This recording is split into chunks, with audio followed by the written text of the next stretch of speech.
Mu- Muchas gracias al señor Germán Hurtado. Tiene la palabra la señora Darlene Elias del Green Party US. Your Honor, and special committee members, my name is Darlene Elias, and I am one of 7 national co-chairs of the Green Party of the United States.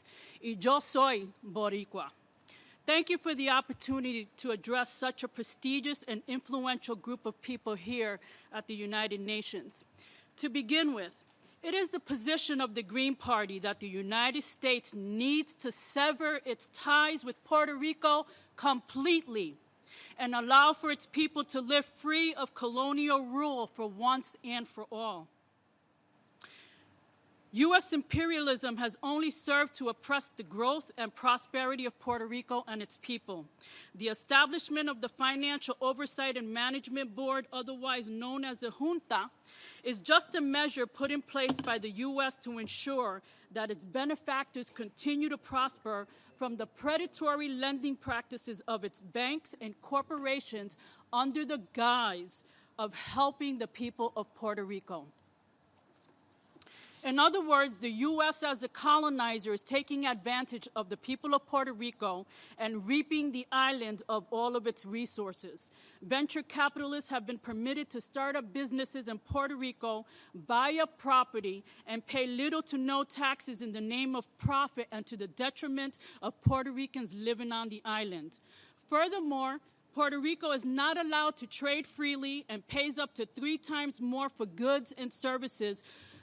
With the low gross domestic product, a poverty rate of 50%, and an unemployment rate of 12%, Puerto Rico is on the brink of collapse without necessary revenues to invigorate and stabilize its economy.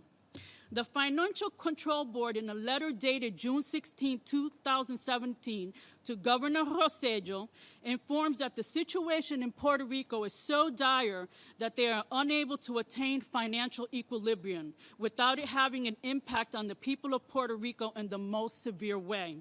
If the Financial Control Board is forced to impose the austerity measures called for by PROMESA, Puerto Rico will be further catapulted into a deeper humanitarian crisis, a crisis which is impacting the most vulnerable of the island, which are children, the elderly, poor, and working class, whom of which should not have to endure any more sanctions or pay back a debt that is illegal.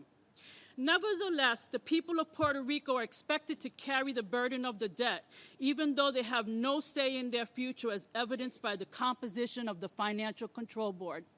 Today is my first visit at the United Nations, and as I approach this building with excitement to appear before you, speak before this committee, stand in solidarity with my people, and appear in the presence of Oscar Lopez, I was excited and I looked at the flags. I stood in awe of those flags and I said to myself how great it would be if the flag of Puerto Rico was proudly displayed here. But it is not. It is not, because it is a colony. The voice of Puerto Rico is suppressed as a colony. In addition, it is evident that the many sacrifices of Puerto Ricans continue to go unrecognized. Although Puerto Ricans have shed blood, sweat, and tears to fight in American wars, were recruited and stripped from their families to work in U.S. factories and on agricultural farms, they are still not allowed to vote in presidential elections, even though they are citizens. Puerto Rico, my people, they deserve a place at the table. They deserve to have their voices heard, and they deserve full membership at the General Assembly. The Puerto Rican people are despondent and have lost their faith in the political system. Only 23% of residents living on the island showed up to the polls to vote in the most recent plebiscite. This is a very low number when you take into account that Puerto Rico has consistently had a higher voter turnout. It is also by far, though, the most telling statement of the Puerto Rican's people desire for independence.